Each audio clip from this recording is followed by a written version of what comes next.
2 Academy Awards, 4 decades in the industry, and one of the most unforgettable careers in Hollywood history.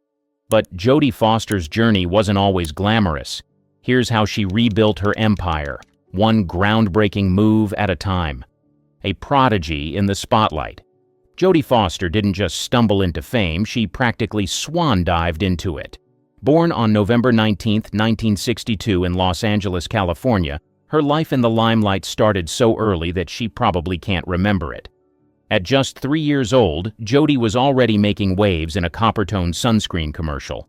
That iconic ad wasn't just some cute toddler moment, it was the launchpad for a career that would outshine most in Hollywood. And let's not forget her powerhouse mom, Brandy Foster, who managed her daughter's career like a seasoned pro. No stage mom drama here, just strategic brilliance. By 6, Jodie was already a small-screen regular, hopping from one hit show to another like Mayberry RFD, Gunsmoke, and Adam 12. She wasn't just adorable kid material. Casting directors noticed something different, an ability to deliver raw, honest performances that felt far too real for someone her age. It was this unique blend of charm and depth that had everyone asking, "Who is this kid?" But the real jaw-dropper came in 1976 with Taxi Driver. At just 12 years old, Foster took on the role of Iris, a vulnerable yet street-smart girl navigating the dark underbelly of New York City. It wasn't just a performance, it was the performance. A haunting, nuanced portrayal that floored critics and earned her an Academy Award nomination for Best Supporting Actress. Scorsese himself couldn't stop raving about her, calling her wise beyond her years, which, coming from him, is basically a mic drop. Foster didn't just wing it. She threw herself into the role, working closely with acting coaches and diving deep into Iris's psyche. That kind of dedication isn't typical at any age, let alone 12. It's no wonder her work on Taxi Driver became a defining moment in her career, cementing her as more than just a child actor. Of course, with great success comes controversy. Foster's role in such a provocative film stirred up plenty of debates, and the spotlight on her personal life intensified. But Jodie? She brushed it off like a pro, tackling projects like Bugsy Malone and Disney's Freaky Friday with the same fearless energy. Controversy and stardom. Taxi Driver may have launched Jodie Foster into Hollywood royalty, but it wasn't all red carpets and applause. The film's 1976 release triggered a firestorm of controversy.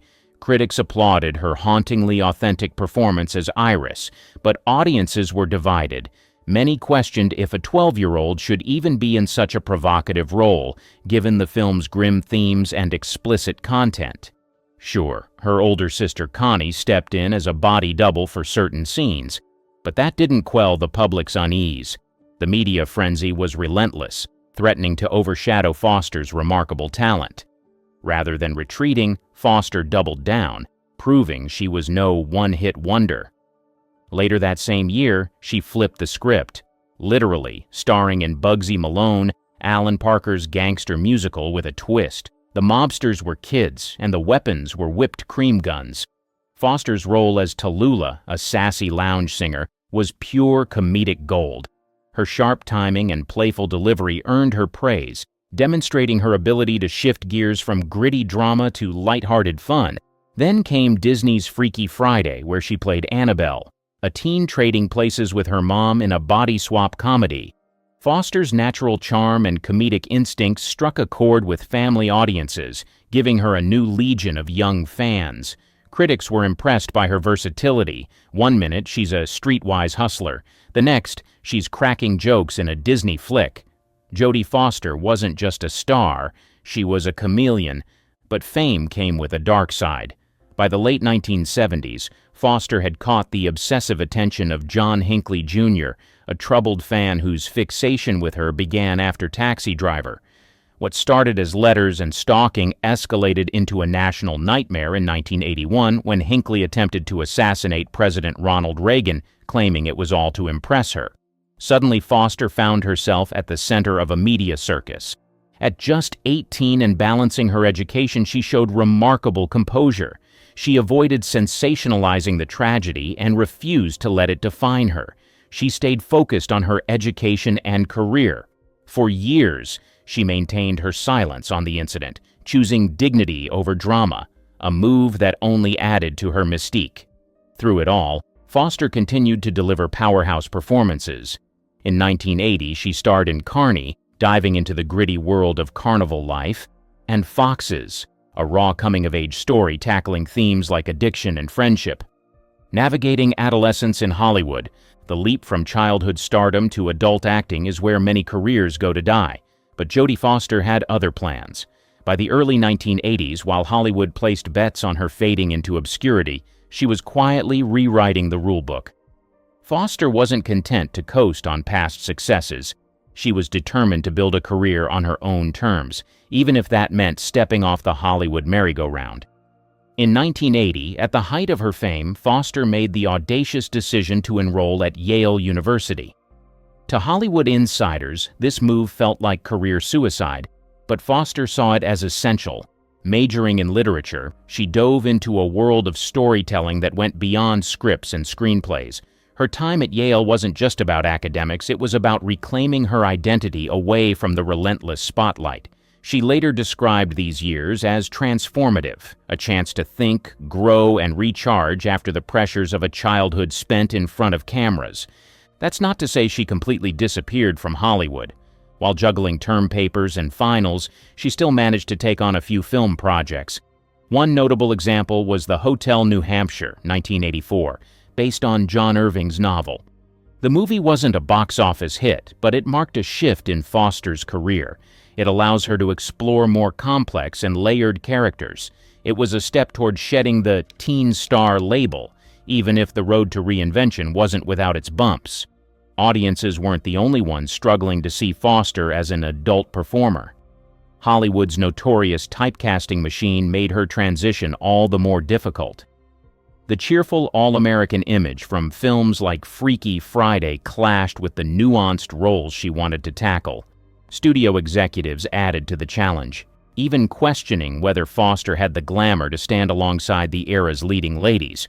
Her refusal to conform to the industry's narrow beauty standards didn't help, but Foster wasn't interested in playing by their rules. A triumphant return to film.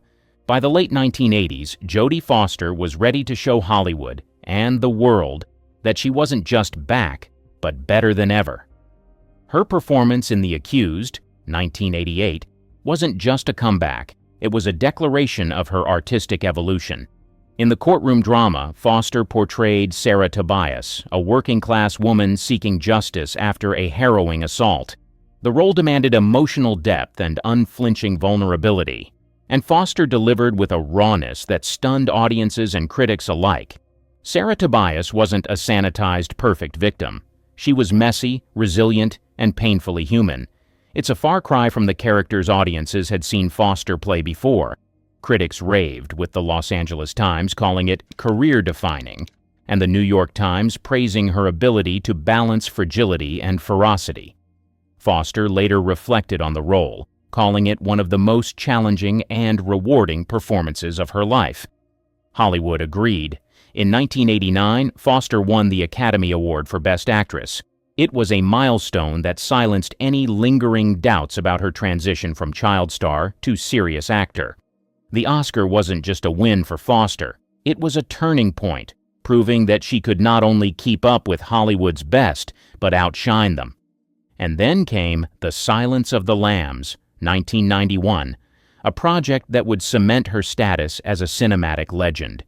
Playing Clarice Starling, an FBI trainee navigating the horrors of a serial killer case, Foster created a character that was equal parts brilliant, determined, and relatable. Under Jonathan Demme's direction, her portrayal was nuanced. It showed not just Clarice's bravery, but the vulnerability and grit behind it. The film wasn't just a hit, it was a phenomenon. Winning the Big Five at the 1992 Academy Awards, Best Picture, Director, Actor, Actress, and Screenplay, The Silence of the Lambs became one of the most celebrated films of its era. Foster's second Oscar for Best Actress placed her in an elite category of performers, a testament to her unparalleled talent and ability to command the screen. The silence is deafening. By the early 1990s, Jodie Foster was a force to be reckoned with in Hollywood. But her role in The Silence of the Lambs, 1991, didn't just reinforce her talent, it redefined her legacy. As Clarice Starling, Foster embodied a character rarely seen in thrillers at the time, a woman navigating a male-dominated field with intelligence, resilience, and emotional depth. Clarice wasn't just the protagonist, she was the heart of the story, and Foster made her unforgettable. Directed by Jonathan Demme, the film paired Foster with Anthony Hopkins as Dr. Hannibal Lecter, a terrifyingly brilliant serial killer. The relationship between Clarice and Lecter was electric, a battle of wits laced with an unsettling undercurrent of mutual respect. Foster's ability to hold her own against Hopkins's chillingly magnetic performance was nothing short of extraordinary. Critics raved, with the New York Times calling her portrayal layered with strength and sensitivity, noting how she brought humanity to a genre often dominated by caricatures. The film itself transcended the thriller category, becoming an instant cultural phenomenon. At the 1992 Academy Awards, The Silence of the Lambs made history. It swept the Big Five categories: Best Picture, Best Director, Best Actor, Best Actress, and Best Adapted Screenplay. Foster's second Oscar win for Best Actress solidified her place among Hollywood's elite. During her acceptance speech, she radiated gratitude, saying, "This is such a big deal for me." It was a heartfelt nod to the years of dedication that had led her to that stage. Clarice Starling became more than just a character. She became a symbol. Foster's performance challenged stereotypes, proving that strength and vulnerability could coexist in a female lead. Unlike the disposable damsels or sidelined characters often seen in thrillers, Clarice was the driving force of the narrative. Foster's portrayal showed that a woman's intellect and emotional complexity could carry a blockbuster, and audiences loved her for it. But with monumental success came monumental pressure. The Silence of the Lambs wasn't just a career milestone. It was a cultural event that raised the stakes for Foster's next moves. Every project she chose, every role she considered, was scrutinized through the lens of her iconic portrayal of Clarice. Hollywood had crowned her one of its finest talents, but the weight of expectation was immense. A director's chair and industry power. By 1991, Jodie Foster had conquered Hollywood as an actress, but she wasn't interested in staying in one lane. She stepped behind the camera for her directorial debut, Little Man Tate. It was a poignant drama about a prodigiously gifted boy and his fiercely devoted mother. The story was deeply personal, drawing on themes of isolation, extraordinary talent, and parental sacrifice. It echoes Foster's own childhood under her mother's watchful guidance. Critics embraced her directorial skills, with Variety praising the film as an impressive debut. It also highlighted Foster's knack for capturing emotional authenticity. Little Man Tate marked the beginning of Foster's evolution into a multi-hyphenate creative force. She wasn't just acting anymore. She was shaping stories from behind the lens, exploring perspectives that resonated deeply with her. Her second directorial effort, Home for the Holidays, 1995, shifted gears into ensemble comedy drama. It chronicled the chaos of a Thanksgiving family reunion. Starring Holly Hunter, Robert Downey Jr., and Anne Bancroft, the film didn't make waves at the box office, but critics appreciated its bittersweet humor and sharp emotional beats. The Chicago Sun-Times called it a film that captured the beautiful mess of family gatherings with unflinching honesty. Foster's ability to balance humor and raw emotion cemented her reputation as a director with a unique voice. Foster wasn't just content to direct. In 1992, she founded Egg Pictures. It was her own production company aimed at championing smaller, character-driven films in an era increasingly dominated by blockbusters. Egg Pictures became an extension of Foster's creative philosophy. It prioritized meaningful storytelling over spectacle. One of its standout projects was Nell, 1994, a film Foster both produced and starred in. In Nell, Foster delivered a haunting performance as a woman raised in isolation, speaking a language all her own. Her portrayal was transformative. It earned critical acclaim and an Academy Award nomination for Best Actress. The film itself was a testament to Foster's ability to identify and bring unconventional, intimate stories to life. Stories that might have otherwise struggled to find a place in mainstream Hollywood. A career lull in the 2000s. The 2000s marked a quieter period for Jodie Foster. Her career shifted from Oscar-winning highs to a more subdued but steady rhythm. While she never disappeared from the screen, her projects during this decade garnered more mixed receptions than the unrelenting acclaim of her earlier work. Still, Foster's presence, even in less celebrated films, remained a reminder of her immense talent. In Panic Room, 2002, Foster delivered one of her most gripping performances of the decade. Directed by David Fincher, the film told the story of Meg Altman, a recently divorced mother trapped in her home's panic room with her daughter during a harrowing home invasion. Foster anchored the thriller with her characteristic intensity. It balances grit and vulnerability in a way that earned praise from critics. Rolling Stone commended her for carrying the film with unflinching strength. The movie became a box office success, grossing over $196 million worldwide, though some critics felt its focus on technical brilliance came at the expense of deeper character development. Foster's next major thriller, Flight Plan, 2005, saw her step into another emotionally charged role. She played a grieving widow whose daughter mysteriously vanishes mid-flight. It was a character that required both fierce determination and raw vulnerability. Foster delivered in spades, commanding attention as the driving force of the film. While her performance was widely praised, the movie itself faced criticism for its increasingly implausible plot twists. Despite this, Flight Plan found commercial success, pulling in $223 million globally. Outside of her on-screen work, Foster's priorities were clearly shifting. Having become a mother to 2 sons, she embraced her role as a fiercely protective parent. True to form, Foster kept her personal life intensely private. She raised her children away from the relentless glare of Hollywood. This change was reflected in her career choices. She carefully selected projects that allowed her to balance her professional ambitions with her commitment to family. By the late 2000s, Foster wasn't dominating the headlines the way she once had. It left many to speculate about her next move. Was this a deliberate step back or the calm before another reinvention? Either way, Foster's meticulous approach to her craft remained unchanged. Reinventing herself in a changing industry. By the 2010s, Jodie Foster stood at the crossroads of a rapidly evolving Hollywood. Streaming platforms were reshaping storytelling, and audiences leaned toward high-concept blockbusters and serialized content. In typical Foster fashion, she met these shifts head-on, embracing reinvention while staying true to her creative ethos. Her first major foray during this era was The Beaver, 2011. It's a darkly comedic drama she directed and co-starred in with Mel Gibson.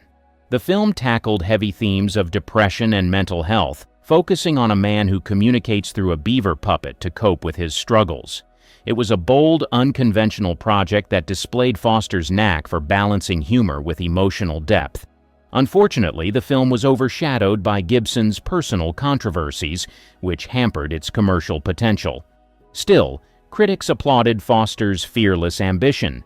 The New York Times praised the film for its uncompromising intent and Foster's ability to take risks.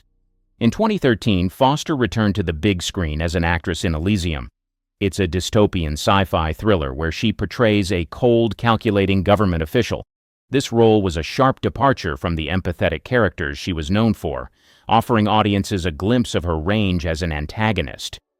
While the film itself received mixed reviews, Foster's icy, commanding performance added an intriguing layer to her repertoire.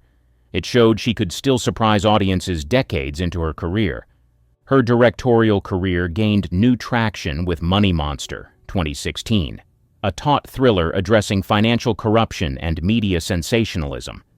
Starring George Clooney and Julia Roberts, the film was timely and provocative. It blended intense drama with sharp social commentary. Critics highlighted Foster's ability to sustain tension while delivering a pointed critique of systemic greed and exploitation. It was further proof of her ability to craft stories that resonated with contemporary audiences. Foster also embraced the rise of streaming platforms, making notable contributions to television. In 2017, she directed the Black Mirror episode Archangel, which explored the darker implications of parental control and surveillance technology. The episode struck a chord with a digital-savvy audience, now showcasing Foster's ability to navigate and interrogate modern anxieties. She continued to experiment with storytelling formats, directing for the visually stunning and thought-provoking series Tales from the Loop. By the end of the decade, Foster had firmly established herself as a multifaceted artist willing to evolve with the times. In the summer of 1977, the world was abuzz with the release of The Spy Who Loved Me, a James Bond film that introduced a new kind of femme fatale. Amidst the glitz of the premiere, one woman stole the spotlight, not just as a Bond girl, but as a figure shrouded in allure and mystery. She was Barbara Bach, known for her captivating beauty and enigmatic presence. But behind this dazzling facade, there lay hidden chapters and untold stories that defied the typical Hollywood narrative. On the surface, Bach was the epitome of a 70s screen siren, but her journey to this pinnacle was laced with unexpected twists and turns. From her early days in Queens, New York, to the heights of Hollywood fame, her path was anything but ordinary. Rumors and whispers followed her, painting a picture of a life filled with more intrigue and complexity than any of her on-screen roles. As she stood there, basking in the adulation of fans and photographers, few could have guessed the depth of the secrets she harbored. Her marriage to a rock legend, Ringo Starr, added to her mystique, making her a fixture in both the cinematic and music worlds. But what was the story behind this glamorous union? What truths lay behind the tabloid headlines and the flashing cameras? From Queens to Queen of the Screen. Barbara Bach's story begins far from the glitz of Hollywood in the diverse borough of Queens, New York. Born Barbara Goldbach on August 27, 1947, to a policeman father and a homemaker mother, her early life was a far cry from the glamour she would later embody. Growing up in a modest middle-class family, Barbara's childhood was typical of the post-war American experience, marked by a mix of simplicity and the burgeoning dreams of a new generation. From an early age, Barbara showed an inclination towards the arts. Her striking features and natural grace made her stand out, even as a young girl. However, it wasn't just her physical beauty that set her apart. She possessed a quiet determination and a sense of ambition that was rare for women of her time. Barbara attended a local Catholic high school, where she first began to explore the possibility of a career in modeling. It was a decision that would set her on a path to stardom, though not without its challenges. After high school, Barbara's journey into the world of modeling began in earnest. She quickly made a name for herself, gracing the pages of catalogs and magazines.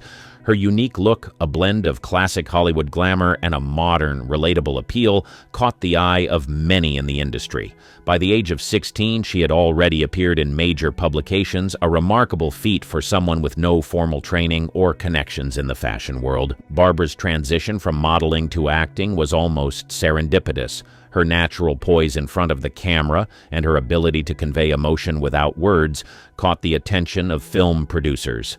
In the early 1970s, she made her foray into the world of cinema, a move that would forever change the trajectory of her life. Her early roles were small, yet significant, allowing her to hone her craft and learn the intricacies of acting. It was during this period that Barbara underwent a transformation, not just professionally but personally. She married Italian businessman Count Augusto Gregorini in 1968, a union that brought her 2 children and a life that straddled both Europe and America. This marriage, though not lasting, was a crucial chapter in her life, providing her with experiences and perspectives that would shape her both as a person and as an actress. As Barbara's career progressed, her roles became more prominent, setting the stage for her breakthrough as a Bond girl. But her journey from the streets of Queens to the heart of Hollywood was more than just a tale of fame and success. It was a story of resilience, of a young woman navigating the complexities of an industry known for its fickleness and challenges.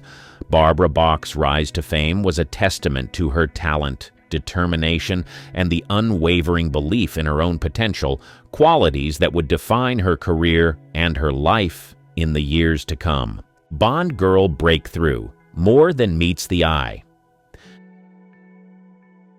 The year 1977 marked a pivotal moment in Barbara Bach's career with her role as Anya Amasova in the James Bond film The Spy Who Loved Me. This role catapulted her into international stardom, but it also showcased her ability to bring depth and strength to a character that could have easily been just another decorative Bond girl.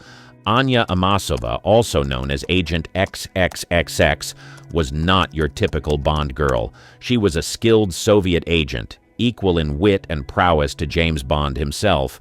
Barbara's portrayal of Anya broke new ground in the Bond franchise. She brought a blend of toughness, intelligence, and sensuality to the role, challenging the traditional perceptions of women in the Bond universe. Her performance was a significant departure from the more decorative roles often assigned to women in previous Bond films, making Anya Amasova a memorable and progressive character for the time. Barbara's preparation for the role was intense. She trained rigorously to perform many of her own stunts, adding authenticity to her character's physicality. Her dedication to the role was evident in the final product, as she seamlessly blended action and allure, creating a Bond girl who was more than just a foil or love interest for the protagonist. The Spy Who Loved Me was a major success, both critically and commercially, and Barbara's performance was a standout. The film's iconic scenes, including the underwater sequences and the memorable car chase, were made all the more captivating by her presence. Her chemistry with Roger Moore, who played James Bond, was palpable, adding a layer of complexity to their on-screen relationship. However, the impact of this role on Barbara's career was double-edged. While it brought her immense fame, it also typecast her in the eyes of many. Finding roles that matched the depth and significance of Anya Amasova proved challenging. The industry's inclination to pigeonhole her into similar roles was a hurdle she had to continually navigate. Despite these challenges, Barbara's role in The Spy Who Loved Me remains a significant part of her legacy. It redefined the Bond girl archetype and paved the way for more nuanced and empowered female characters in the franchise.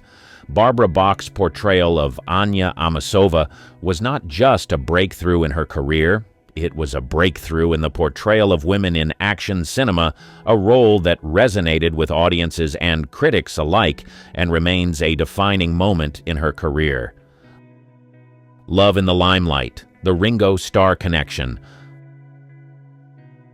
Barbara Bach's life took a romantic turn when she met Ringo Starr, the legendary drummer of the Beatles, during the filming of the movie Caveman in 1980. This encounter sparked a love story that captured the public's imagination and has endured for decades, becoming one of the entertainment industry's most enduring relationships. Their connection was instant and profound, despite coming from vastly different backgrounds. Ringo, a world-famous musician from Liverpool, and Barbara, a rising Hollywood star with a modeling background, they found common ground in their shared experiences in the limelight and the pressures that came with fame. Their romance blossomed amidst the backdrop of the film's production, a prehistoric comedy that saw them both stepping out of their comfort zones. The public was fascinated by this pairing. Ringo Starr, already a household name as part of the world's most famous band, and Barbara Bach, the glamorous Bond girl, made for a compelling duo. Their relationship was followed closely by the media, which often portrayed them as a quintessential celebrity couple, living a life of luxury and excess. However, the reality of their relationship was far more complex and grounded. Barbara and Ringo's bond was tested and strengthened by their individual and shared struggles. Both had faced the challenges of fame and the personal issues that often accompany a life in the public eye. They supported each other through these trials, including Ringo's well-documented battle with alcoholism. Barbara played a significant role in his recovery, and together they embarked on a journey of sobriety that further solidified their relationship. Their marriage in 1981 was a testament to their deep connection. It was not just a union of two celebrities, but a partnership based on mutual respect, understanding, and love. They navigated the ups and downs of life together, maintaining a strong bond that has lasted for over 4 decades. Barbara's relationship with Ringo Starr added a new dimension to her public persona. She became known not just for her work in film and modeling, but also as part of a celebrity couple that has stood the test of time. Their relationship has been a source of fascination and admiration, a rare Hollywood love story that has endured far beyond the usual lifespan of celebrity romances. The story of Barbara Bach and Ringo Starr is more than just a tale of celebrity romance. It is a narrative of resilience, support, and enduring love, a reminder that even in the unpredictable world of fame, genuine connections and lasting relationships are possible. Their journey together continues to captivate and inspire, a testament to the power of love in the face of the ever-changing tides of fame and fortune. The mystery of the missing screen siren. After her rise to fame and her high-profile marriage, Barbara Bach's presence in the Hollywood scene began to wane, leading many to wonder about the sudden retreat of this once ubiquitous screen siren. Her gradual disappearance from the public eye in the late 1980s and 1990s was a source of curiosity and speculation. Following her success in The Spy Who Loved Me and a string of other films, Barbara's acting career slowed down. This shift was not due to a lack of talent or opportunities, but rather a conscious choice. She began to prioritize her personal life over her career, focusing on her family and her marriage to Ringo Starr. This decision was a stark contrast to the typical Hollywood narrative, where careers often take precedence over personal life. Barbara's retreat from the limelight was also influenced by her desire for a more normal life, away from the constant scrutiny and pressure of fame. She and Ringo sought a quieter existence, one that allowed them to focus on their relationship and personal growth.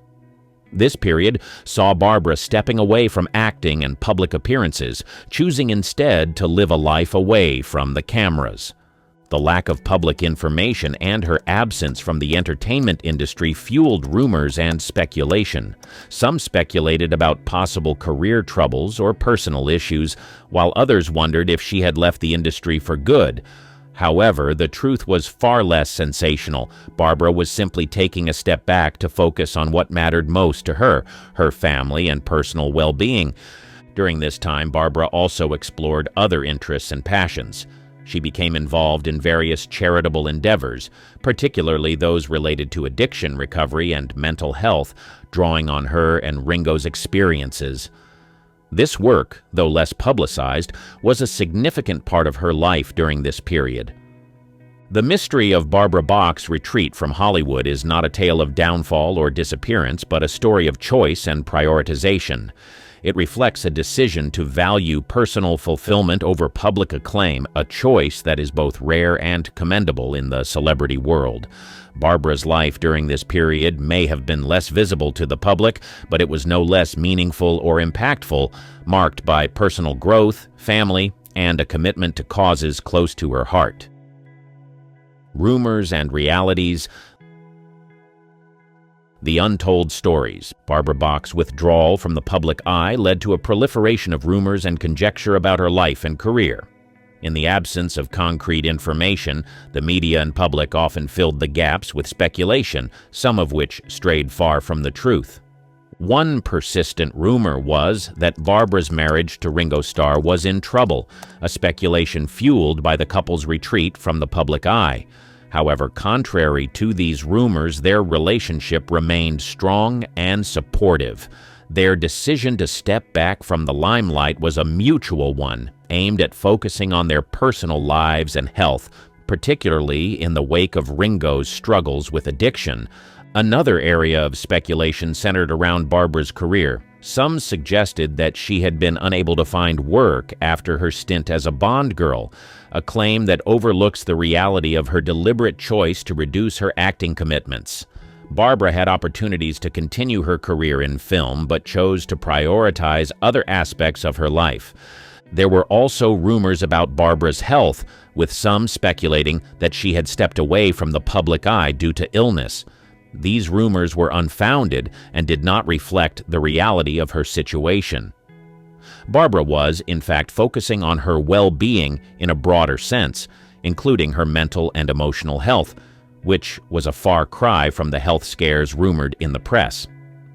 The speculation about Barbara's life during this period highlights the challenges faced by public figures when they choose to live a more private life. The lack of information can lead to a narrative controlled by rumor and speculation rather than facts. For Barbara, this meant dealing with untrue stories and misconceptions about her life and choices. However, despite these challenges, Barbara remained steadfast in her decision to live life on her terms. She and Ringo maintained a strong, supportive relationship, far from the troubled marriage depicted in the tabloids. Her career choices were made with a clear understanding of her priorities and values, not out of necessity or lack of opportunity. She navigated the complexities of fame and public perception with grace, making choices that were right for her, regardless of public opinion or speculation. Her story during these years is one of resilience and self-determination, a narrative that goes beyond the rumors and reveals the reality of a life lived with intention and purpose. A Quiet Crusade, Bach's unseen advocacy. While Barbara Bach's retreat from the Hollywood spotlight led to various speculations, it also marked a period where she dedicated herself to quieter yet impactful advocacy work. Away from the glare of the cameras, Barbara engaged in philanthropic efforts, particularly focusing on issues close to her heart, such as addiction recovery and mental health. Barbara's personal experiences, especially witnessing Ringo Starr's battle with alcoholism and their joint journey towards sobriety, deeply influenced her advocacy work. She understood the challenges and stigmas associated with addiction and mental health issues, which fueled her commitment to helping others facing similar struggles. One of the key areas of her advocacy was supporting organizations and initiatives that provided help and resources for those battling addiction.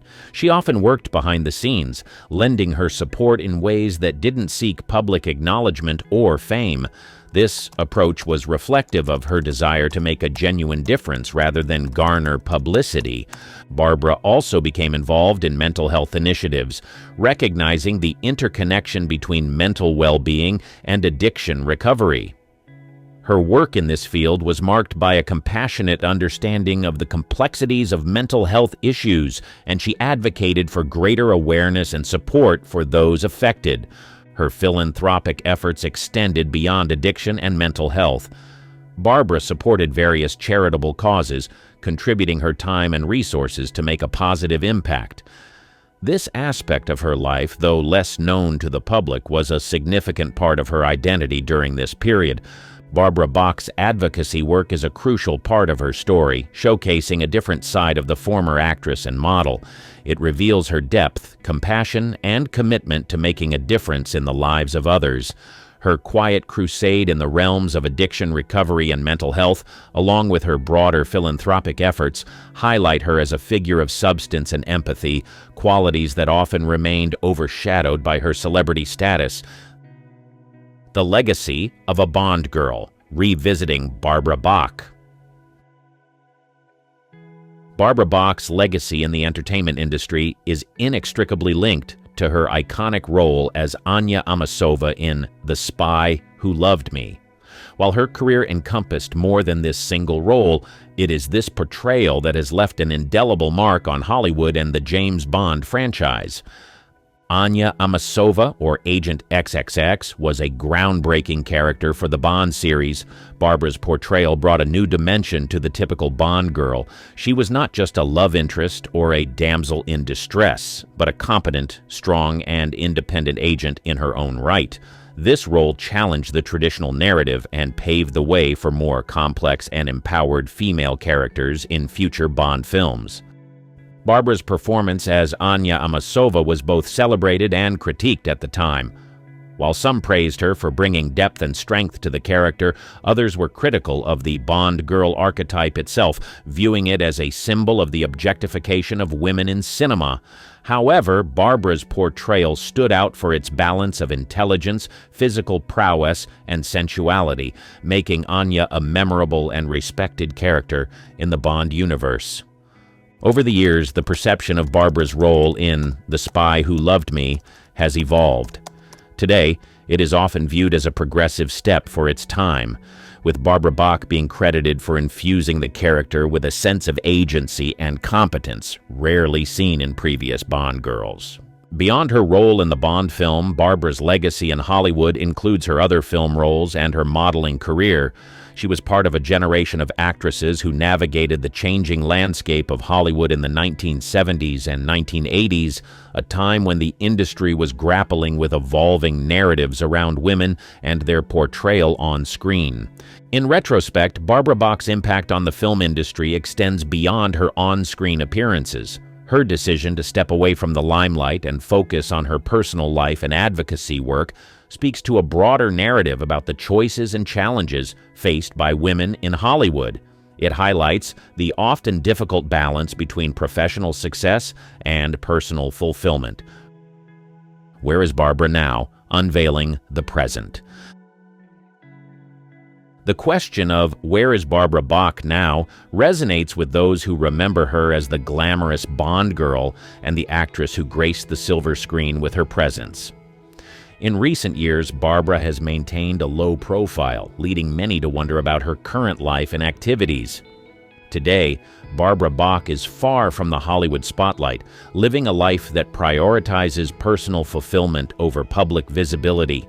She continues to share her life with Ringo Starr, with their marriage being one of the longest-lasting unions in the entertainment industry.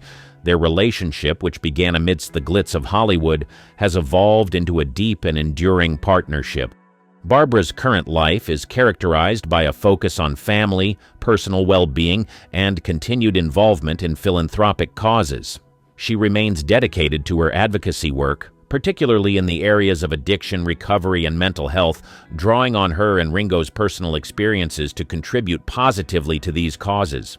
While she has stepped away from acting, Barbara's influence and legacy in the film industry remains significant.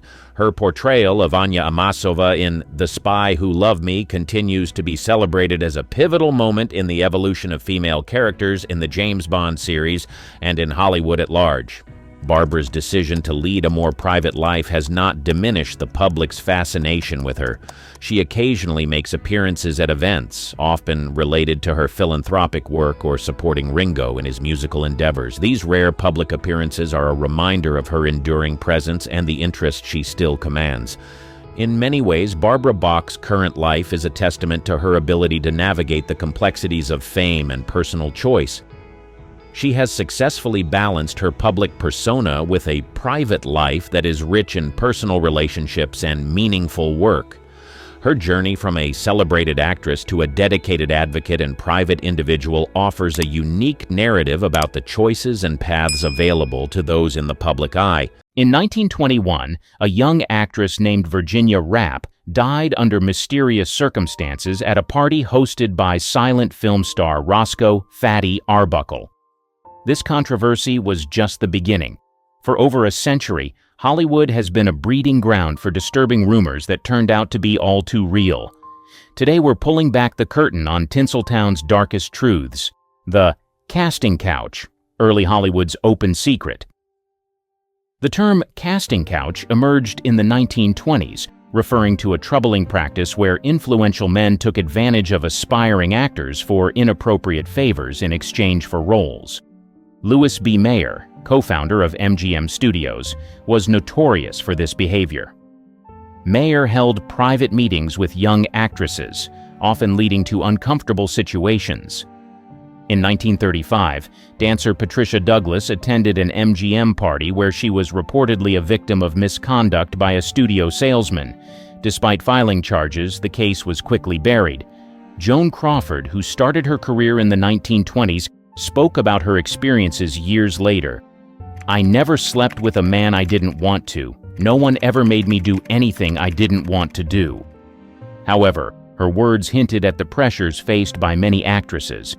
Marilyn Monroe once said, "Hollywood is a place where they'll pay you $1,000 for a kiss and 50 cents for your soul." This quote reflects the industry's moral bankruptcy. In 1937, child star Shirley Temple, then 9 years old, was inappropriately approached by MGM producer Arthur Freed. When she laughed at him, Freed reportedly exposed himself. Temple's mother quickly removed her from the situation. The silent film era saw its share of scandals too.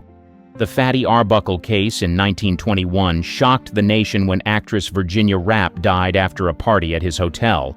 Though Arbuckle was eventually acquitted, the incident shed light on Hollywood's darker side.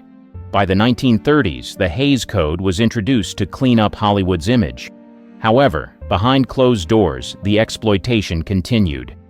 Judy Garland's studio-enforced diet pills. Her road to stardom was paved with studio control and dangerous health practices.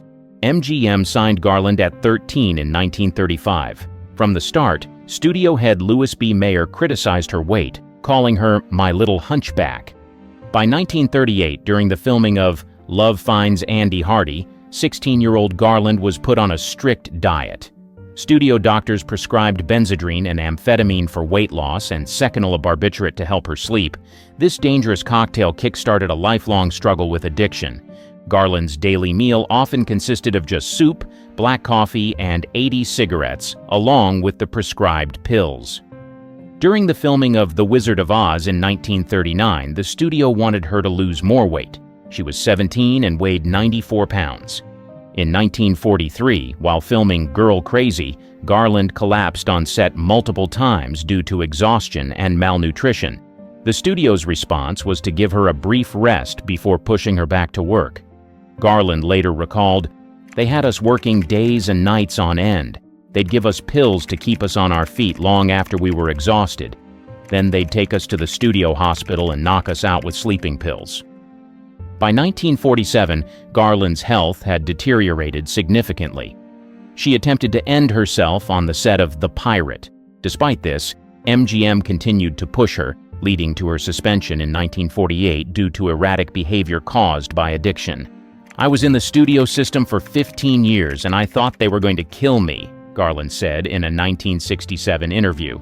She suffered numerous breakdowns and was admitted to sanitariums multiple times throughout her career. The long-term effects of this studio-enforced regimen were devastating. Garland struggled with addiction and health issues for the rest of her life. She died in 1969 at age 47 from an accidental overdose, a tragic end tied directly to the abusive practices she endured in her youth. Alfred Hitchcock's obsession with Tippi Hedren. His obsession with Tippi Hedren during the early 1960s revealed a dark side to the famed director. Hedren, a model-turned-actress, was discovered by Hitchcock in a TV commercial in 1961. He immediately signed her to a 7-year contract. Hedren's first role was in The Birds, 1963. During filming, Hitchcock's behavior became increasingly controlling. He dictated her wardrobe off-set and forbade her from socializing with the cast and crew. Hedren later stated, "Every time I'd be talking with a male member of the cast or crew, my next exchange with Hitchcock would be icy." The most harrowing incident occurred during the filming of the attic scene. Hedren was told mechanical birds would be used. Instead, live birds were thrown at her for 5 days straight. She suffered cuts, exhaustion, and a nervous breakdown. When a bird nearly pecked her eye, she snapped, "I think you got your scene, Mr. Hitchcock." In 1964, during the production of Marnie, Hitchcock's obsession intensified. He had a mask of Hedren's face made for his personal use and installed a secret door between his office and her dressing room. Hedren recounted a disturbing incident in her trailer. "He touched me inappropriately. It was uncomfortable and deeply unsettling. The harder I fought him, the more aggressive he became." After Hedren refused his advances, Hitchcock threatened to ruin her career. True to his word, he kept her under contract for 2 years without work, effectively stalling her career. Hitchcock's behavior wasn't limited to Hedren. Actress Diane Baker, who co-starred in Marnie, observed, "I saw Hitchcock verbally abuse Tippy and I was shocked." In 1966, Hedren finally broke free from her contract with Hitchcock. However, the director's influence in Hollywood made it difficult for her to find work. She later said, "He ruined my career, but he didn't ruin my life." Hedren kept silent about these experiences for decades, only speaking out in detail in her 2016 memoir, Tippy. Her story shed light on the abuse of power that was all too common in Hollywood during that era. Roman Polanski's assault case.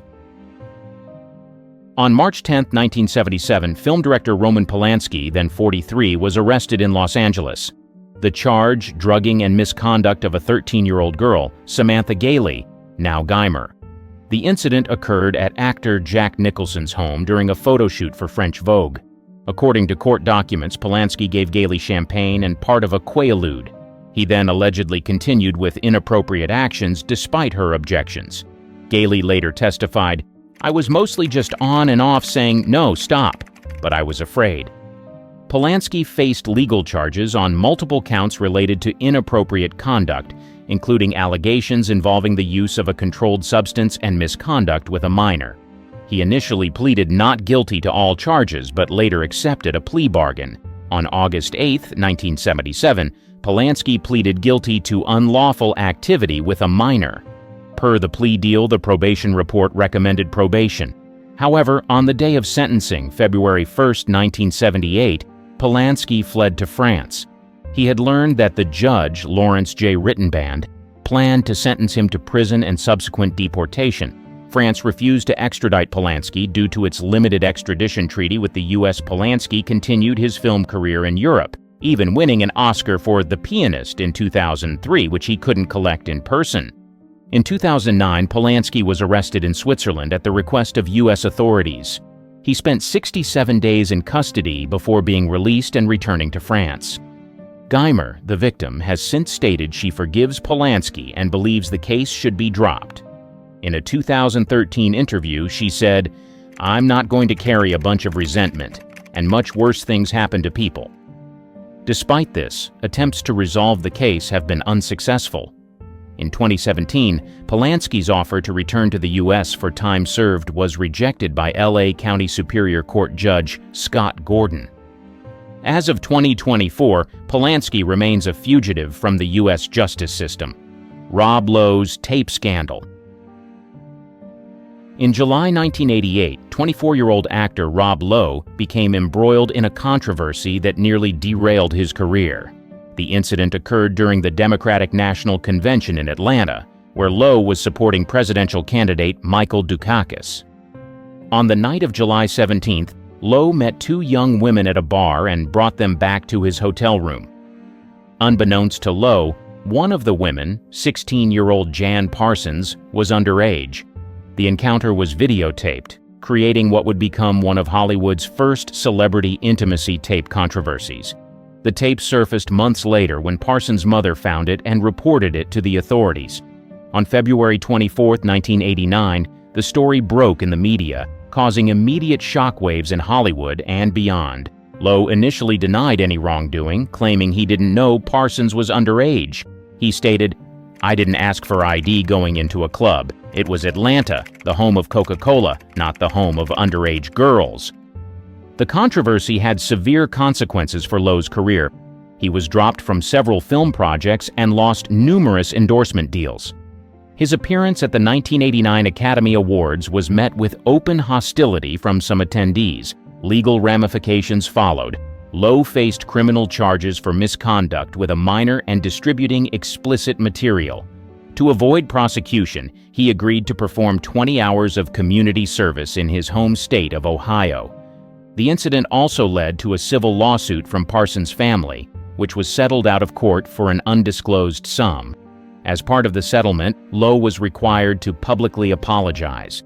In the years following the scandal, Lowe worked to rebuild his career and reputation. He entered rehab for alcohol addiction in 1990, a move he credits with helping him turn his life around. Woody Allen's relationship with Soon-Yi Previn. In January 1992, Mia Farrow discovered unclothed photos of her adopted daughter, Soon-Yi Previn, in Woody Allen's apartment. Allen, then 56, had been in a relationship with Farrow for 12 years. Soon-Yi was 21 at the time and had been adopted by Farrow and her ex-husband Andre Previn years earlier.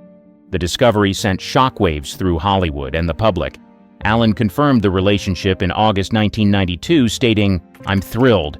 The admission came amid a bitter custody battle between Allen and Farrow over their 3 children. Allen's film Husbands and Wives, released in September 1992, became unintentionally controversial due to its plot similarities to the real-life scandal. The film's premiere was marked by protests and media frenzy. In 1993, a judge in the custody case called Allen's behavior with Soon-Yi grossly inappropriate. The court denied Allen visitation rights with his daughter Dylan and limited contact with his son Satchel, now Ronan Farrow. Despite the controversy, Allen and Soon-Yi married in Venice on December 23, 1997. Allen was 62, Soon-Yi 27.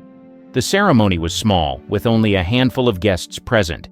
In a rare 2015 interview with NPR, Allen addressed the relationship's beginnings. "I was paternal. She responded to someone paternal." This statement further fueled critics who found the relationship's power dynamics disturbing. The scandal significantly impacted Allen's career. Several actors, including Greta Gerwig and Timothée Chalamet, later expressed regret for working with him. Amazon Studios terminated a 4-picture deal with Allen in 2019, citing renewed allegations of misconduct by Dylan Farrow. As of 2024, Allen and Soon-Yi remain married and have 2 adopted daughters. The controversy continues to spark debates about power, consent, and morality in Hollywood relationships. R. Kelly's illegal marriage to Aaliyah.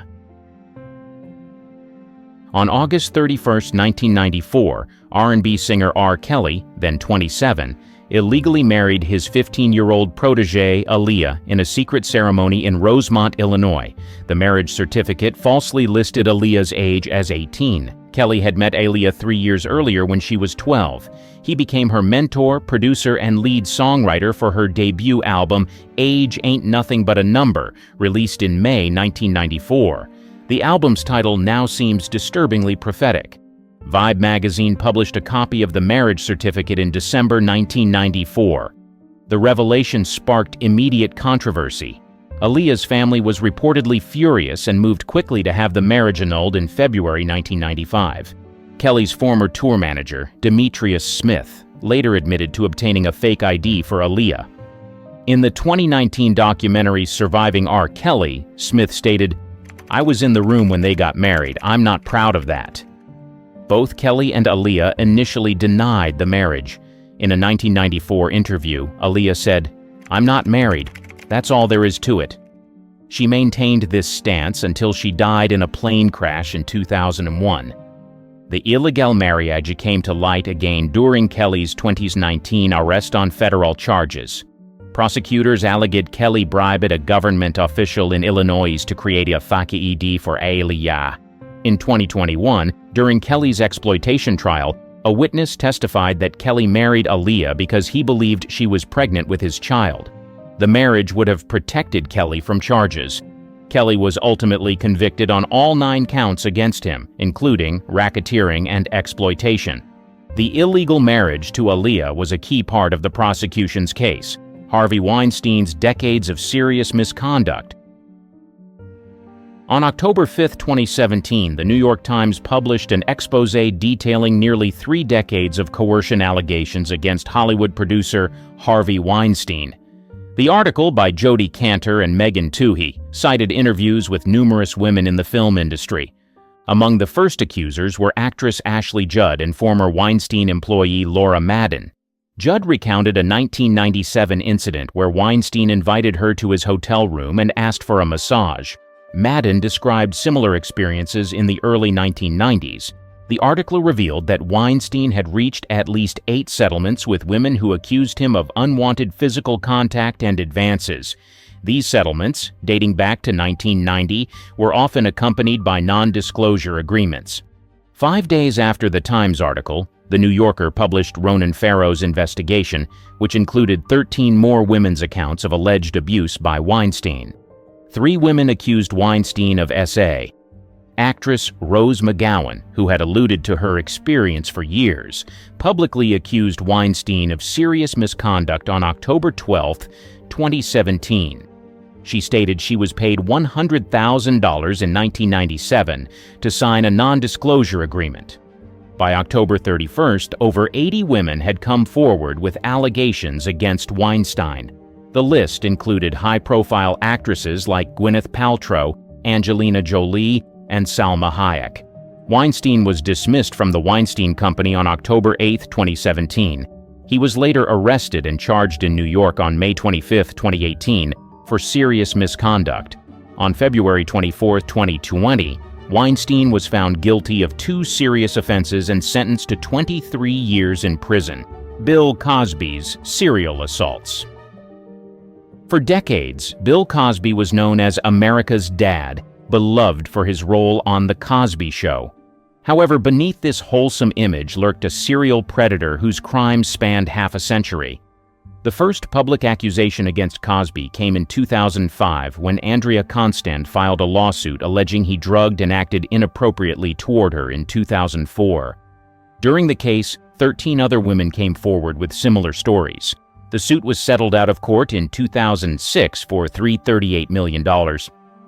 Despite these allegations, Cosby's career continued largely unaffected until October 16, 2014. During a stand-up performance in Philadelphia, comedian Hannibal Buress seriously referred to Cosby, rekindling public interest in the allegations against him. In the following months, dozens of women came forward with stories of coercion dating back to the 1960s. Many described a similar pattern. Cosby would offer them drinks, which were allegedly drugged, and then SA them while they were incapacitated. On December 30, 2015, Cosby was arrested and charged with 3 counts of aggravated indecent moves against Andrea Constand. This was the first criminal case against Cosby, as most other allegations fell outside the statute of limitations. Cosby's first trial in 2017 ended in a mistrial due to a hung jury. However, in a retrial on April 26, 2018, Cosby was found guilty on all 3 counts. On September 25, 2018, he was sentenced to 3 to 10 years in state prison. During the trial, 5 other women testified about their experiences with Cosby, establishing a pattern of behavior. One of these women, Janice Dickinson, testified that Cosby coerced her in 1982 after giving her a pill. Cosby's conviction was overturned by the Pennsylvania Supreme Court on June 30, 2021, due to a violation of his due process rights. He was released from prison the same day, having served nearly 3 years. Kevin Spacey's predatory behavior. On October 29, 2017, actor Anthony Rapp alleged that Kevin Spacey made a misappropriate advance toward him in 1986, when Rapp was 14 and Spacey was 26. This accusation, published in a BuzzFeed article, marked the beginning of Spacey's downfall. Spacey responded on Twitter, claiming no memory of the incident, but offering an apology. In the same statement, he came out as gay, a move widely criticized as an attempt to deflect from the allegations. Following Rapp's accusation, numerous other men came forward with similar stories.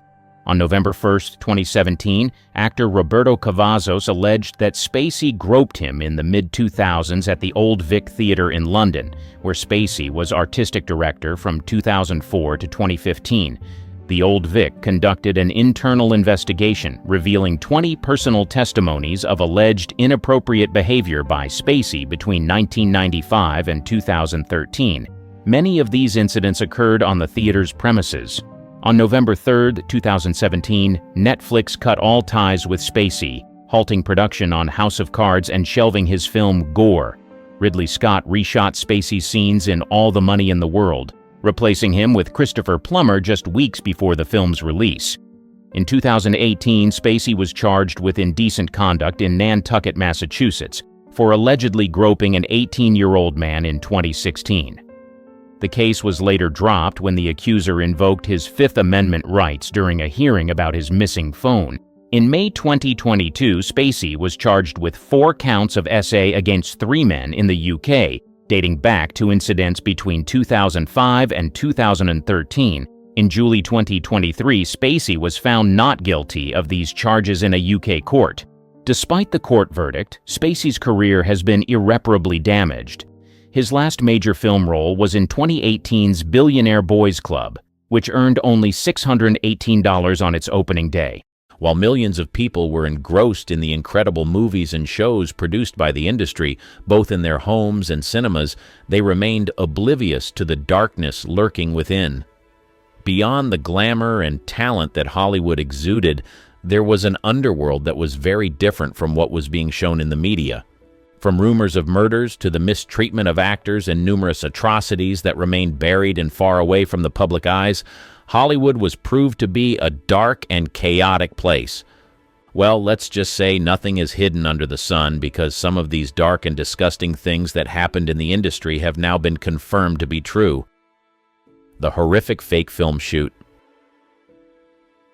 Anyone who knew about the film studio MGM knew that they were notorious for their dark deeds and would do almost anything to make a scandal disappear, and in order to protect their own.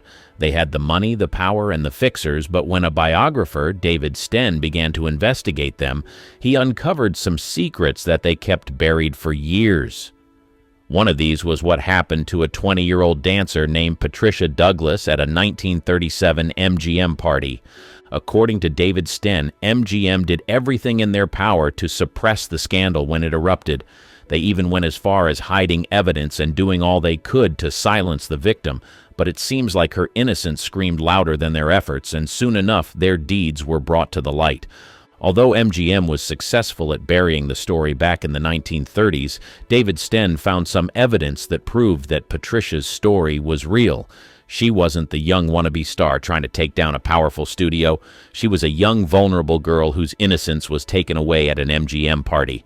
In the words of the biographer, I managed to find old newspaper coverage, previously unseen photos, damning studio documentation, long-forgotten legal records, privately shot cinematographic evidence hidden in an MGM film vault, and, most amazing, Patricia Douglas herself. After 65 years of silence, she was finally able to tell her side of the story. According to Patricia Douglas, that incident completely broke her and turned her life upside down.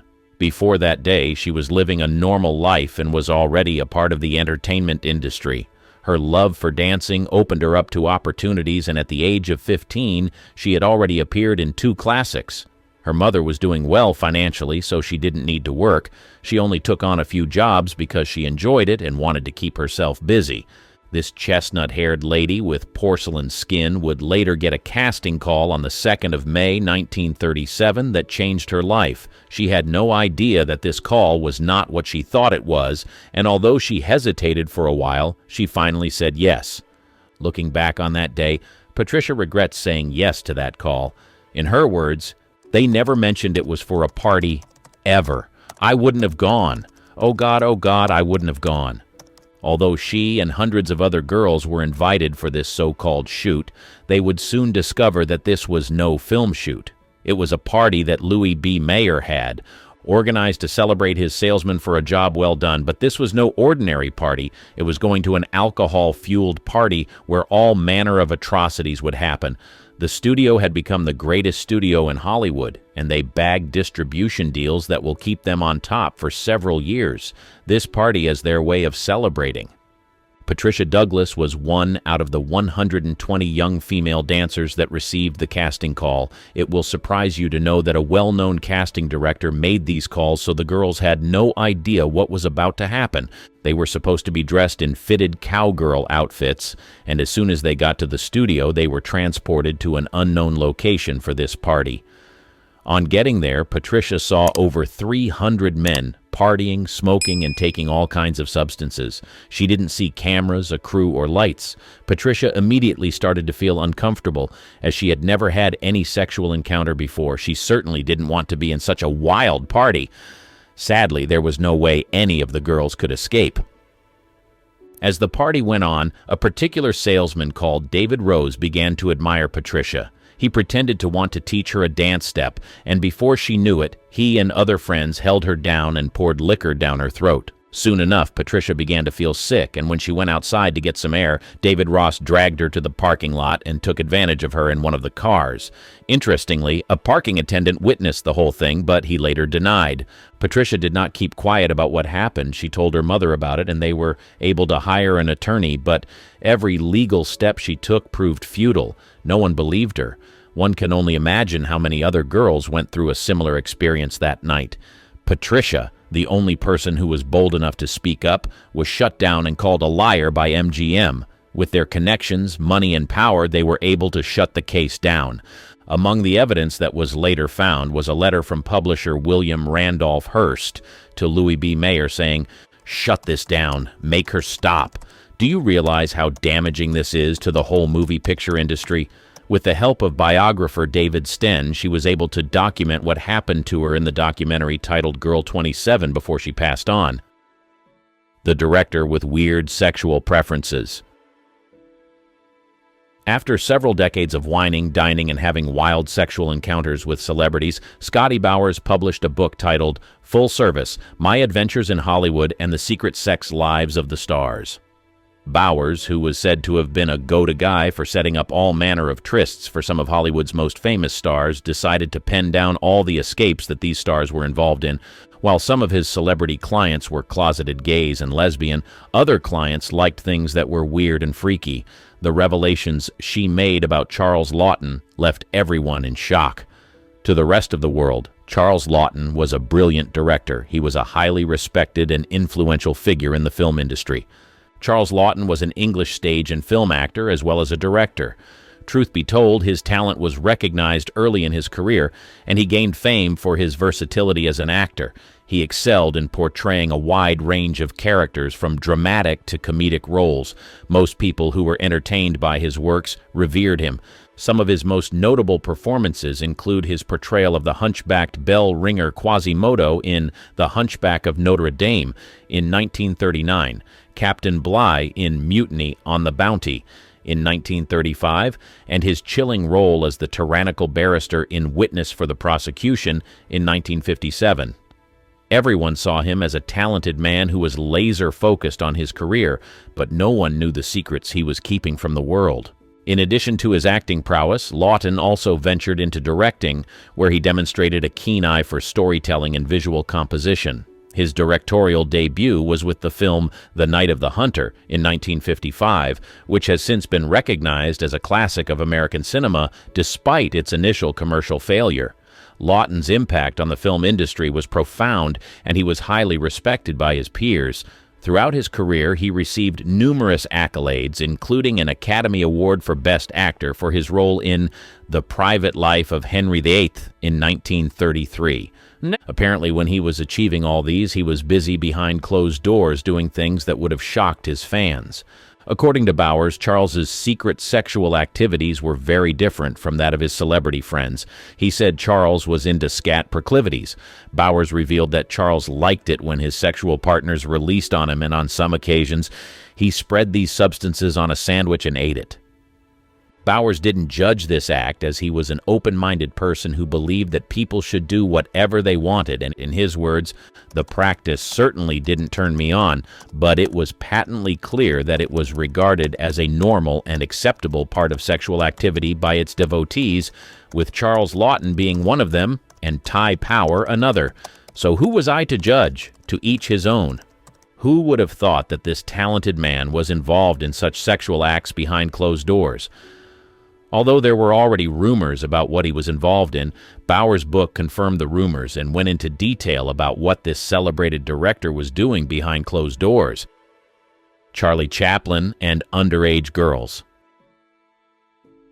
He was a highly successful actor who was well respected in the industry. He was known to have inspired many other actors, but when rumors began to circulate about his preference in women, a lot of people lost respect for him. They simply couldn't believe it. Charlie Chaplin, a towering figure in the world of comedy, mesmerized audiences with his timeless humor and poignant performances on the silver screen. Yet, behind the laughter, his personal life was shrouded in controversy, particularly concerning his romantic entanglements. Soon enough, his secret preferences when it came to women became a subject of both fascination and scrutiny. Truth be told, Chaplin's predilection for marrying significantly younger women was evident throughout his life. His first marriage to 16-year-old Mildred Harris at the age of 29 set a pattern that would repeat itself. Despite the considerable age gap, Chaplin seemed drawn to youthful exuberance and innocence. However, his marriages were not devoid of tumult. Harris and Chaplin's union dissolved after 2 years. It would surprise you to know that he went on to date and marry yet another girl that was younger than him. The pattern persisted with Chaplin's subsequent marriages. At 35, he wed 16-year-old Lita Gray, embarking on a controversial journey that raised eyebrows even in the permissive circles of Hollywood. Their marriage was mired in scandal, with Gray alleging that she was coerced into matrimony due to her pregnancy with Chaplin's child. The marriage ultimately ended in a highly publicized divorce, amplifying the whispers surrounding Chaplin's romantic exploits. People found it difficult to reconcile the man he was in Hollywood to the man that was getting married to underage girls. In 1932, Chaplin found himself entangled with 22-year-old Paulette Goddard, who later revealed that she had initially misrepresented her age, claiming to be 17 when they first met. Despite the revelation, Chaplin pursued the relationship, culminating in marriage when Goddard was 26 and he was 47. Their union endured for 6 years, characterized by both moments of bliss and strain, emblematic of Chaplin's tumultuous romantic life. However, it was Chaplin's fourth and final marriage that garnered the most attention and controversy. At the age of 54, he wed 18-year-old Una O'Neill, the daughter of esteemed playwright Eugene O'Neill. This union, though met with incredulity and raised eyebrows, endured the test of time, remaining intact until Chaplin's passing. O'Neill's youthfulness and Chaplin's status as a renowned artist of his era magnified the intrigue surrounding their relationship. Chaplin's preference for younger women, coupled with the circumstances of his marriages, fueled speculation and gossip within the industry. While some viewed his actions as indicative of a romantic spirit unbound by societal norms, others condemned his behavior as exploitative and predatory. The allegations against Chaplin ranged from accusations of manipulation to outright abuse, with his choices seemingly confirming the suspicions harbored by his detractors. There were even rumors that he fled to a different country at a certain point in time in order to avoid certain statutory laws. It seemed like he couldn't help himself, but most people who heard about it were disappointed. They couldn't believe that such a respected man was involved in such. However, despite the condemnation he got from others, he didn't hide the fact that he preferred underage girls. She adopted her own child. Before he became a Hollywood star, it was said that Clark Gable was friends with some questionable people. Perhaps this was why he reached out to a fixer when he discovered that he got a young actress pregnant.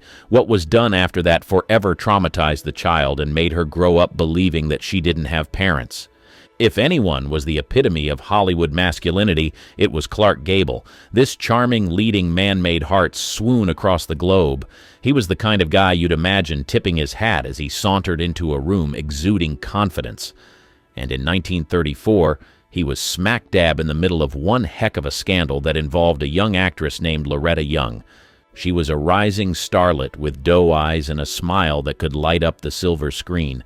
At just 22, she was already making waves in Hollywood, capturing hearts with her talent and beauty. But little did anyone know she was about to become entangled in a scandalous affair with none other than the dashing Clark Gable. A 34-year-old Gable, already married, diving headfirst into a clandestine romance with the much younger Loretta Young. Their flirtation soon turned into a scandalous affair, and to complicate matters further, Young became pregnant. It was the kind of situation that could spell disaster for both their careers and reputations. Some reports claim that Gable actually forced himself on the actress and that the sexual activities between them were not consensual. When Clark Gable realized how messy the situation was, he reached out to the one person that could fix it, Eddie Mannix, a fixer with connections deep in the heart of Hollywood. He wasn't just any friend to Gable, he was the kind of friend who knew how to clean up messes, no matter how messy they were.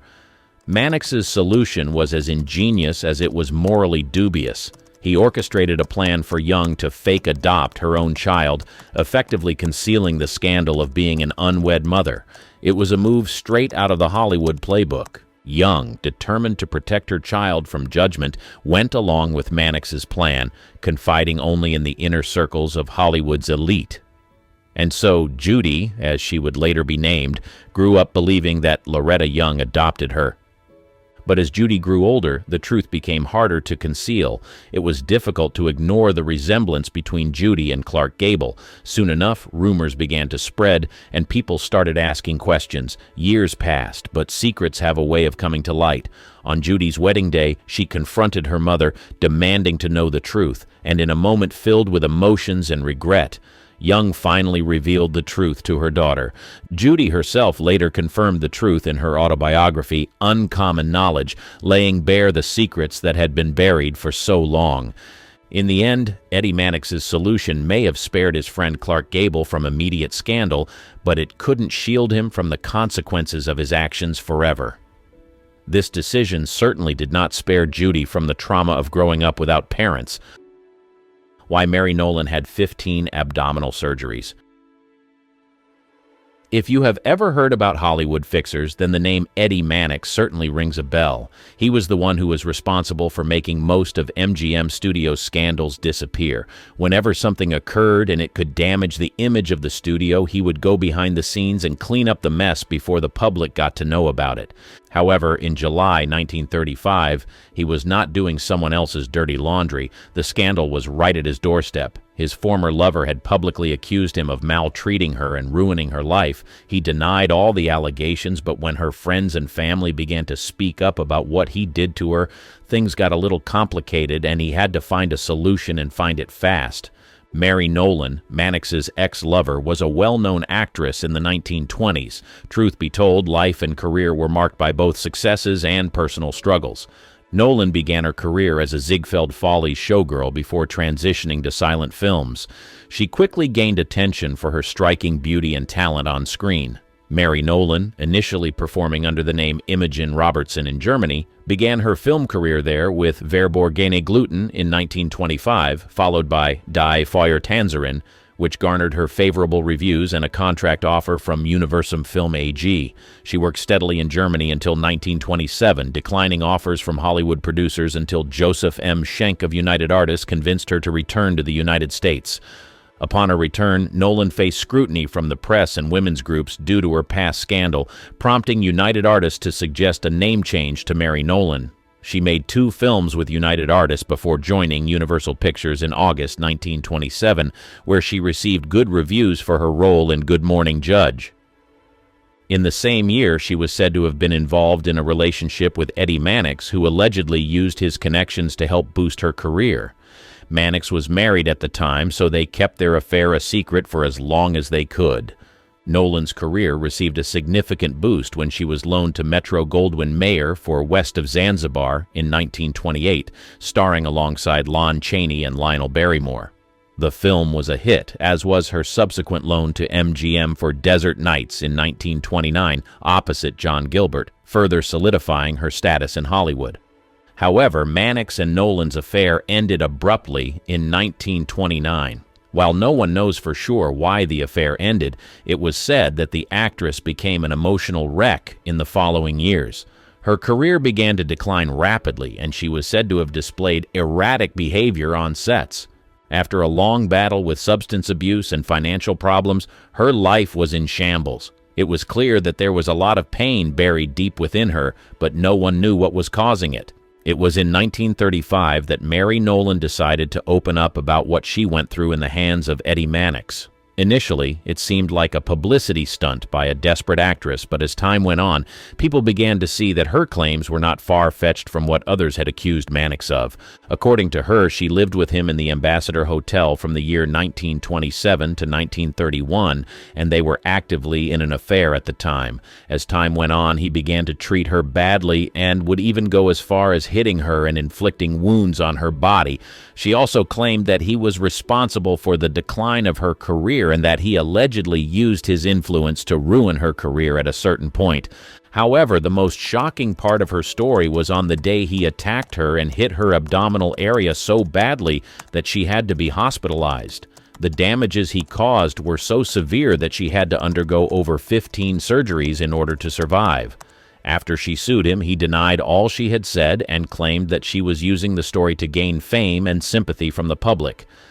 But despite his claims, Mary Nolan had a solid army of witnesses behind her. Her friends and family revealed he maltreated her during the time that they were together.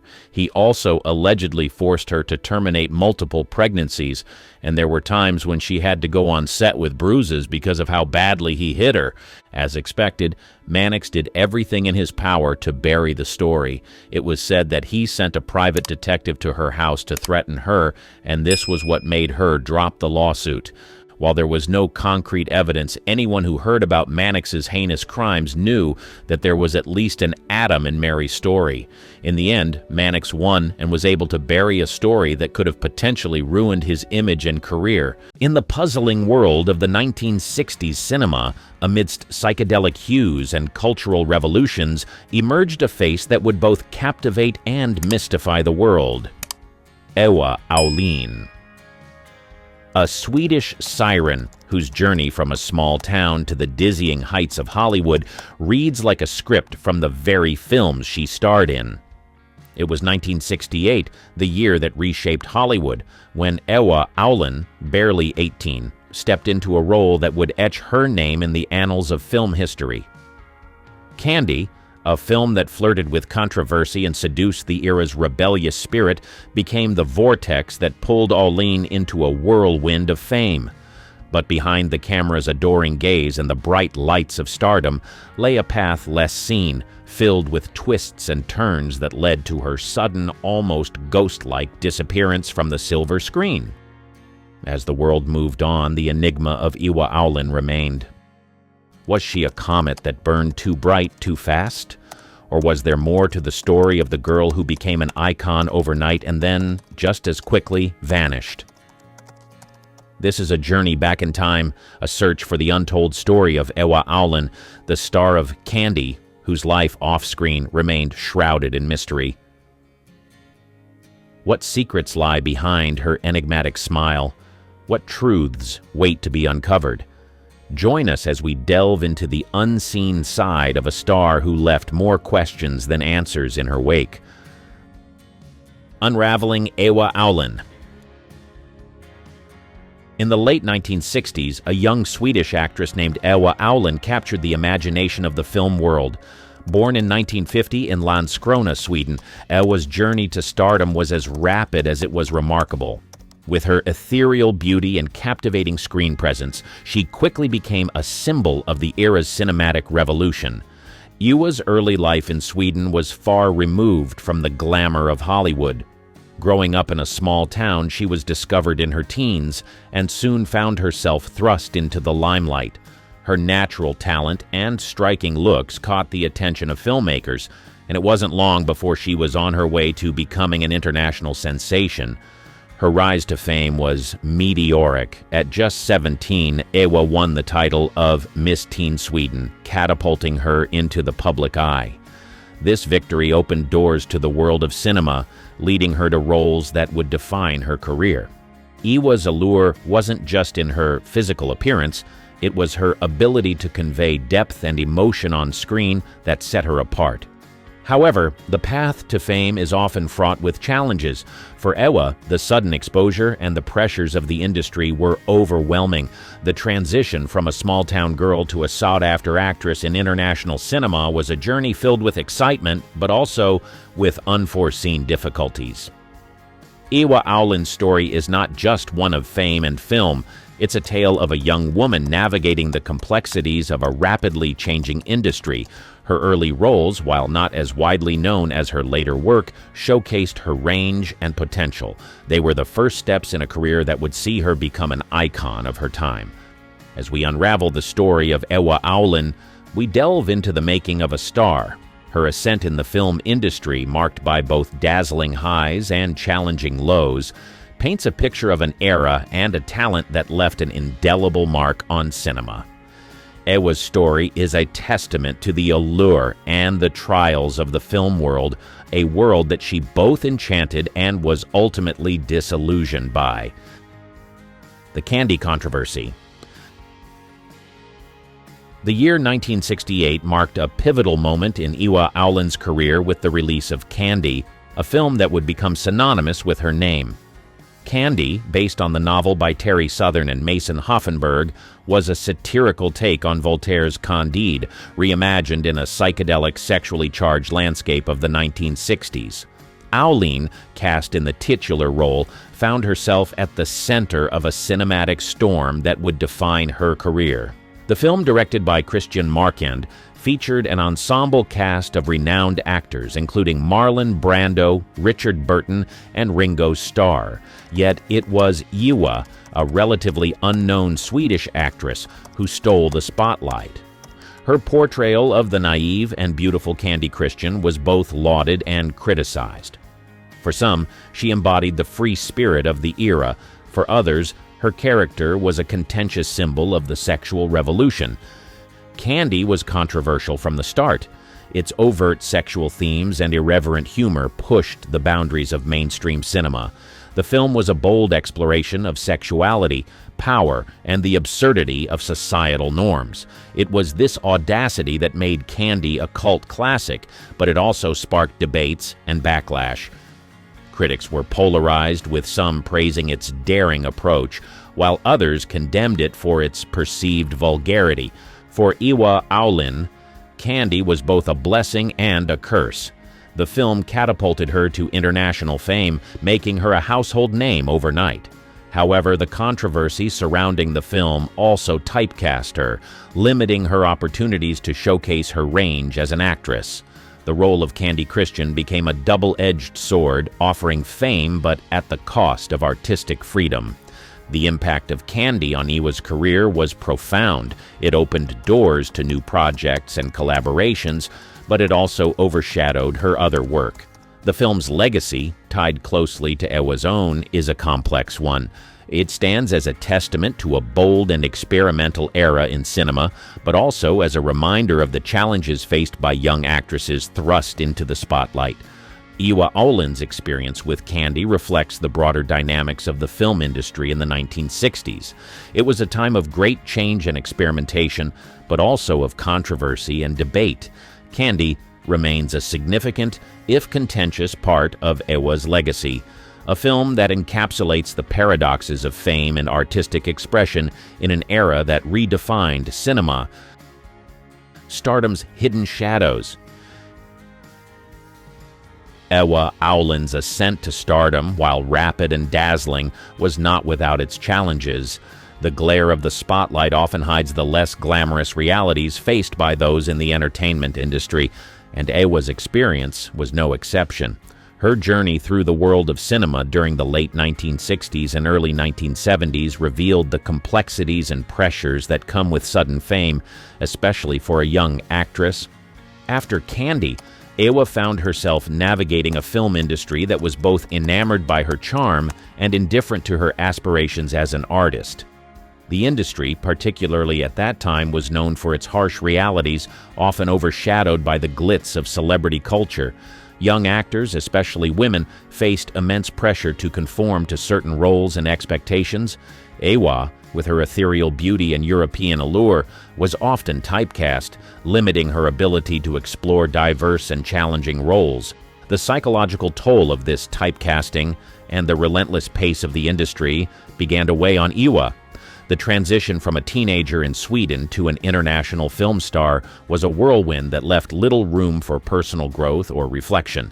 The constant scrutiny, the need to maintain a public persona, and the lack of privacy were aspects of fame that Ewa, like many in her position, found difficult to navigate. Moreover, the film industry of that era was not known for its support of mental health or its sensitivity to the personal struggles of its stars. The focus was often on capitalizing on an actor's current fame with little regard for their long-term well-being. This environment could be particularly challenging for someone as young and inexperienced as Ewa was at the time. Ewa's story is reflective of the broader experience of many young actors thrust into the limelight. The hidden shadows of stardom, the loneliness, the typecasting, the pressure to maintain a certain image are often overlooked in the narratives of glamour and success. Ewa Aulin's journey through the highs and lows of fame provides a poignant insight into the often unseen challenges faced by those in the world of cinema. Her experiences during this period highlight the need for a more supportive and understanding industry, one that recognizes the human element behind the screen. Ewa's career, marked by both remarkable achievements and personal struggles, serves as a reminder of the complex reality that lies beneath the surface of stardom. Beyond the spotlight. Ewa Aulin's career, while marked by significant cinematic achievements, also tells a story of a young woman seeking her identity beyond the confines of the silver screen. As the 1970s progressed, Ewa began to explore life beyond her established persona as a film star. This chapter of her life is less documented, yet it is crucial in understanding the person behind the celebrity.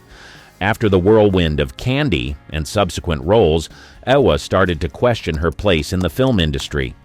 The constant public scrutiny and the pressures of fame led her to yearn for a more grounded existence.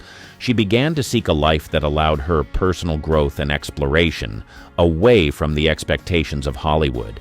This period in Ewa's life was marked by a deliberate step back from the limelight. She turned down roles that did not align with her evolving interests and started to pursue a life that was not defined solely by her acting career.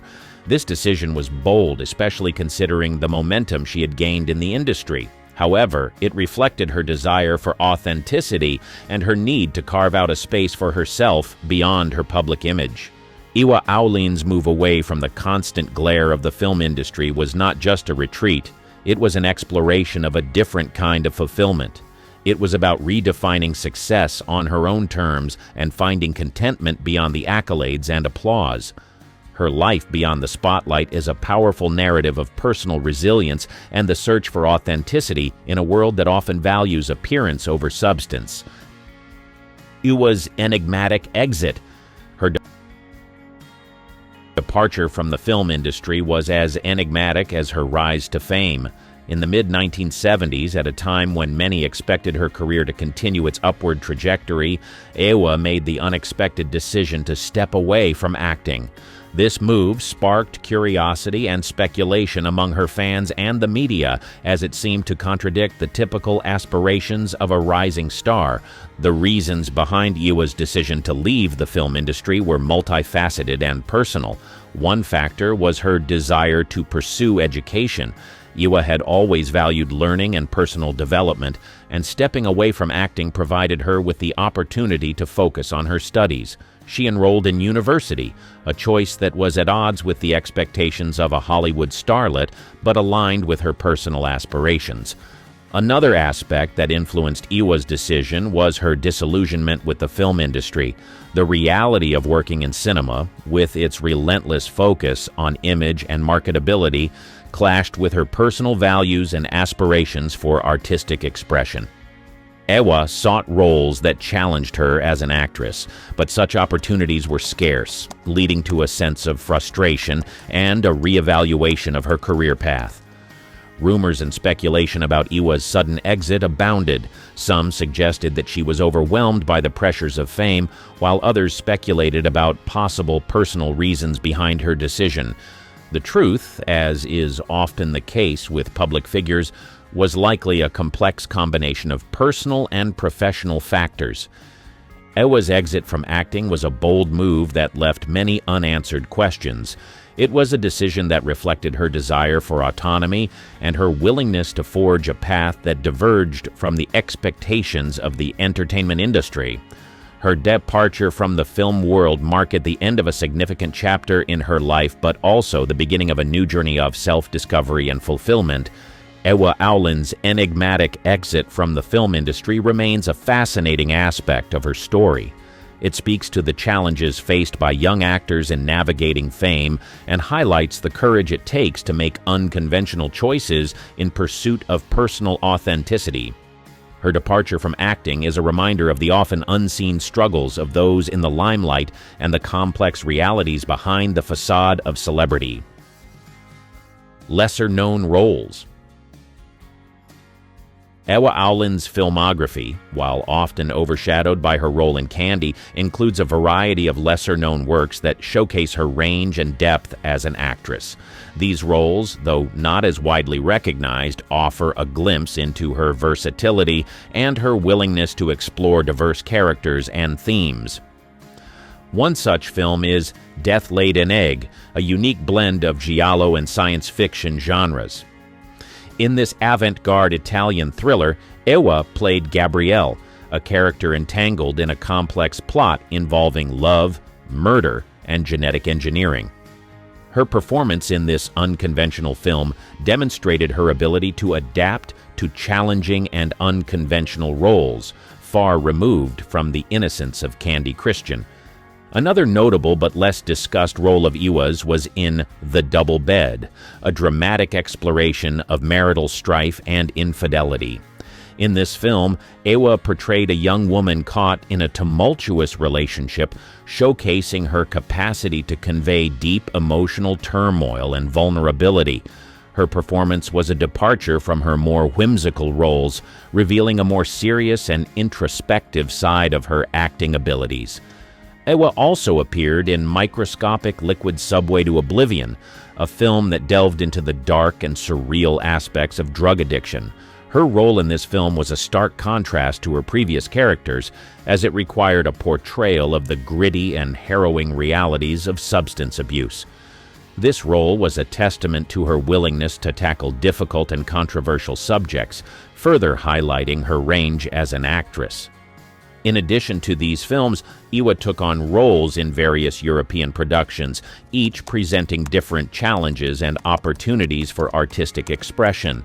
These roles, though not as celebrated as her work in Candy, were crucial in shaping her career and artistic journey.